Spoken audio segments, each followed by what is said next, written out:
नमस्कार दोस्तों, मैं कुलदीप राणा। आज की हमारी घटना की शुरुआत होती है हरियाणा राज्य के जींद जिले से। जींद जिले में ही एक पिल्लूखेड़ा नाम का गांव पड़ता है और इसी पिल्लूखेड़ा गांव में रहने वाला जोगिंदर सिंह के पास अपनी 1.5 एकड़ जमीन होती है जिसमें वो खेती बाड़ी का काम किया करता था। उसके पास काफी समय बच जाया करता था जिसके चलते वो मेहनत मजदूरी भी कर लिया करता था। बावजूद इनके उसके परिवार का गुजारा नहीं होता था। अब इसके परिवार में इसकी पत्नी होती है जिसका नाम कोमल होता है और एक बेटी होती है जिसका नाम अनु होता है। अनु जो कि कॉलेज में अपनी पढ़ाई किया करती थी। अब जैसे उसकी बेटी अनु जवान होने लगती है तो अब उसका पिता जोगिंदर सिंह सोचने लगता है कि उसकी बेटी बड़ी हो गई है, अब आगे चलकर उसको उसकी शादी भी करनी है। शादी में उसको बहुत सारा दहेज भी देना पड़ेगा। उसके लिए अब वो पैसे कहाँ से लाएगा? और इस वजह से वो चिंता में रहना शुरू कर देता है। एक दिन वह अपने दोस्त के पास चला जाता है। उसके दोस्त का नाम आजाद होता है। आजाद को बताया जाता है कि उसकी बेटी जवान हो रही है और उसे उसकी शादी भी करनी है। शादी में बहुत ज्यादा खर्चा भी होने वाला है। अब वह कौन सा काम करे जिसके चलते वह अच्छे खासे पैसे कमाने लगे। तभी उसका दोस्त आजाद उसको कहने लगता है कि तुम मछली पालने का काम करना शुरू कर दो। इस मछली पालन में बहुत अच्छी खासी कमाई हो जाती है। वह अपने दोस्त की सारी बातों को मान लेता है, लेकिन जोगिंदर अब अपने दोस्त आजाद को कहने लगता है कि इतने पैसे मैं कहाँ से लाऊंगा। तभी आजाद उसको कहने लगता है कि तुम्हारे पास 1.5 एकड़ जमीन है, वो जमीन मेरे पास गिरवी रख दो और मैं तुम्हें 4 लाख रुपए दे दूंगा, जिसकी वजह से तुम अपना मछली पालन का काम कर सकते हो। और इस तरह से अब जोगिंदर अपनी 1.5 एकड़ जमीन को उस जमींदार आजाद सिंह के पास गिरवी रख देता है और फिर उससे 4 लाख रुपए ले लेता है और अपना मछली पालने का काम करना शुरू कर देता है। लेकिन जैसे ही उसको 4 लाख रुपए दिए जाते हैं तो वो जमींदार आजाद सिंह अब जोगिंदर को ये बात कहता है कि तुम्हें मेरे 4 लाख रुपए ब्याज समेत किस्तों में लौटाने पड़ेंगे। और ये बात जोगिंदर मान भी लेता है। इस तरीके से जैसे ही जोगिंदर मछली पालन का काम करना शुरू कर देता है तो धीरे धीरे करके उसका ये काम धंधा अच्छा चलने लगता है। अब 6 महीने के अंदर ही जोगिंदर इस काम धंधे से 2 लाख रुपए कमा लेता है और 2 लाख रुपए कमा कर वह आजाद सिंह को वापस भी लौटा देता है। और इस तरीके से अब जोगिंदर को इस जमींदार आजाद सिंह के सिर्फ 2 लाख रुपए देने रह जाते हैं, साथ में उसका ब्याज बच जाता है। लेकिन यहाँ पर जोगिंदर सिंह सोचने लगता है कि धीरे धीरे करके वो किस्तों में मैं लौटा दूंगा। और एक दिन ऐसा भी आ जाता है जिसमें जोगिंदर अपने इस दोस्त आजाद सिंह के पास बैठकर शराब पीता है। जैसे दोनों को गहरा नशा हो जाता है तो फिर शाम के 5 बजे के आसपास जोगिंदर अपने दोस्त आजाद सिंह को लेकर अपने घर पर आ जाता है। जैसे दोनों घर में आते हैं तो इसके बाद आजाद सिंह की नजर उसके दोस्त की पत्नी कोमल पर पड़ जाती है। कोमल देखने में काफी खूबसूरत महिला होती है और इस तरीके से आजाद सिंह की नीयत अब कोमल पर डोल जाती है। जैसे ही आजाद सिंह की नीयत इस महिला पर खराब हो जाती है तो आजाद सिंह सोचने लगता है कि इस महिला को मैं किसी भी तरीके से हासिल करके ही दम लूंगा। और इस तरीके से आज तो ये जमींदार आजाद सिंह इसके घर से वापस चला जाता है। लेकिन जब आजाद देखता है कि उसका दोस्त जोगिंदर अच्छे खासे पैसे कमाने लगा है तो इस बात से आजाद सिंह को जलन होने लगती है। आखिरकार एक ऐसी रात आ जाती है जिसमें आजाद सिंह अपने 2 आदमियों को बुलाता है। उनको कहा जाता है कि तुम जोगिंदर की मछलियों के तालाब में एक करंट छोड़ दो जिसकी वजह से उसकी मछलियां मर जानी चाहिए। और इस तरह से दोनों आदमी रात के समय में उसके तालाब के अंदर करंट छोड़ देते हैं जिसके कारण उसकी सारी मछलियां मर जाती है। और जैसी सुबह होती है तो फिर जोगिंदर जैसे तालाब पर पहुंचता है तो देखता है कि उसकी सारी मछलियां मरी पड़ी हुई हैं और वो पानी में तैर रही होती है। जोगिंदर अब सोचने लगता है कि शायद मछलियों में कोई बीमारी आ गई है जिसके कारण उसकी सारी मछलियां मर गई है। वहां पर जोगिंदर रोना शुरू कर देता है, गिड़गिड़ाना शुरू कर देता है। जैसे शाम का समय हो जाता है तो शाम के समय अब जोगिंदर अपने दोस्त आजाद सिंह के पास चला जाता है। आजाद के सामने रोना शुरू कर देता है, गिड़गिड़ाना शुरू कर देता है और कहने लगता है कि दोस्त, मेरी सारी मछलियां मर चुकी हैं, कोई शायद बीमारी आ गई थी जिसके कारण मेरी मछलियां मर गई है। लेकिन वहां पर आजाद कहने लगता है कि तुम्हारे पास अब भी बहुत कुछ है और तुम अब भी बहुत अच्छे खासे पैसे कमा सकते हो। वहां पर जोगिंदर सोचने पर मजबूर हो जाता है कि आखिर उसका दोस्त आजाद किस तरफ की इशारा कर रहा है। अब आजाद उसको कहने लगता है कि तुम फिक्र मत करो, तुम्हें बस मेरा एक काम करना पड़ेगा। मैं तुम्हारी पत्नी के साथ एक रात गुजारना चाहता हूँ और इसके लिए मैं तुम्हें 2 लाख अभी के अभी देने के लिए तैयार हूँ। और इस तरह से आजाद 2 लाख रुपए अपनी तिजोरी से निकालता है और अपने दोस्त जोगिंदर के हाथ पर रख देता है। अब इतने पैसे देखकर जोगिंदर की नीयत वहां पर डोल जाती है और वह उसकी सारी शर्तों को मानने के लिए तैयार हो जाता है। इसके बाद जोगिंदर सिंह और आजाद ये दोनों बैठकर वहां पर शराब पीना शुरू कर देते हैं।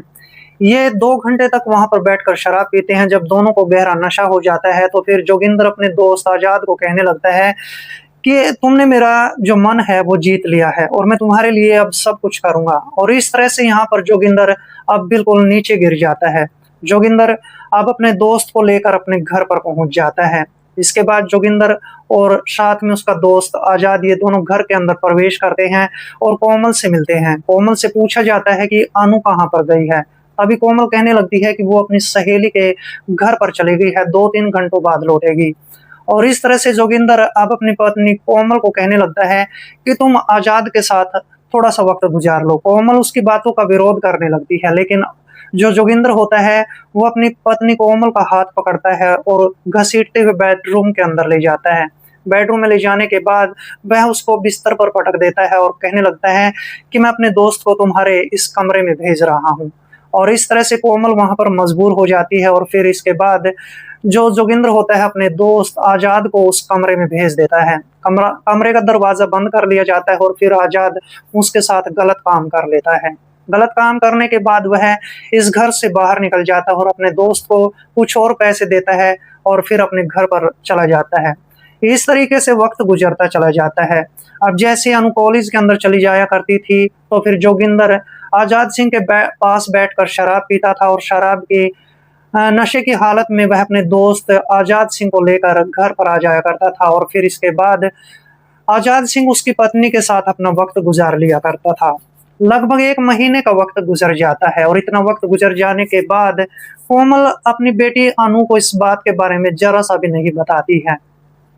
यहाँ पर कोमल की यही सबसे बड़ी भूल होती है और इस तरह से आजाद सिंह अब इस महिला का शोषण करना शुरू कर देता है। लगभग 2 महीने का वक्त गुजर जाता है और एक तारीख आ जाती है 8 सितंबर 2025, जिसमें शाम के 6 बजे के आसपास आजाद जोगिंदर के पास बैठकर शराब पीता है। दोनों जब शराब के नशे में टल्ली हो जाते हैं तो रात के 9 बजे के आसपास जोगिंदर अपने दोस्त आजाद को लेकर अपने घर पर आ जाता है। और इसके बाद जैसे दोनों घर के अंदर प्रवेश करते हैं तो आज की रात अनु भी वहां पर होती है। अब इसके बाद जो आजाद होता है वह जोगिंदर के सामने सिर्फ एक ही बात कहने लगता है। वह कहने लगता है कि तुम्हारी बेटी भी अब बड़ी हो गई है, मैं चाहता हूँ कि इसके साथ भी अपना वक्त गुजार लूं। अब जैसे ही जोगिंदर इस बात को सुनता है तो वह कहने लगता है कि ये मेरी बेटी है, इस बात का जरा ध्यान रखो। लेकिन जब वहां पर आजाद उसको 2 लाख रुपए का लालच और दे देता है तो फिर जोगिंदर तो मान जाता है। लेकिन जैसे कोमल इन सारी बातों को सुनती है तो कोमल अब इन बातों को बर्दाश्त नहीं कर पाती है और इस तरह से वह जो कोमल होती है अपनी बेटी अनु को लेकर अलग से कमरे में चली जाती है। कुछ देर तक अनु के साथ बातचीत करती रहती है। दूसरी तरफ जो जोगिंदर होता है वो अपने दोस्त के साथ बैठकर लगातार शराब पीता रहता है। रात के तकरीबन 10:30 बजे के आसपास का वक्त हो जाता है। जोगिंदर और आजाद को काफी नशा हो चुका था।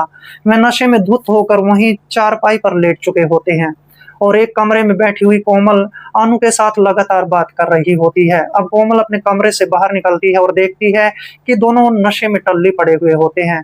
तभी वह अपनी बेटी को आवाज लगाती है और कहती है कि आज तो इनका काम तमाम करना पड़ेगा। और इस तरीके से अब कोमल और अनु दोनों ही घर के अंदर रखी हुई एक तेज धार कुल्हाड़ी उठाती हैं। कुल्हाड़ी उठाने के बाद अनु के हाथ में चाकू होता है और इस तरह से माँ बेटी अब इन दोनों पर लगातार कुल्हाड़ियों से और चाकू से वार करना शुरू कर देते हैं। सबसे पहले तो आजाद की गर्दन काटी जाती है और इसके बाद जो जोगिंदर होता है उसकी भी गर्दन को काटा जाता है और फिर इसके बाद कोमल इन दोनों की लाशों के टुकड़े करती है और टुकड़े करने के बाद उनको बोरियों में भरकर फिर पंखे पर लटका दिया जाता है। यहाँ पर कोमल और अनु दोनों हद से गुजर जाती हैं। उनके यहाँ पर प्राइवेट पार्ट भी काट दिए जाते हैं और ये सब काम जैसे ही कर दिया जाता है तो इसके बाद माँ बेटी इस घर से बाहर निकलती है और थाने की तरफ चल पड़ती है। रात के तकरीबन 1 बजे के आसपास का वक्त हो चुका होता है। कोमल और अनु दोनों ही जैसे ही पुलिस स्टेशन में पहुंचती हैं तो दोनों के हाथों में चाकू और कुल्हाड़ियां होती है।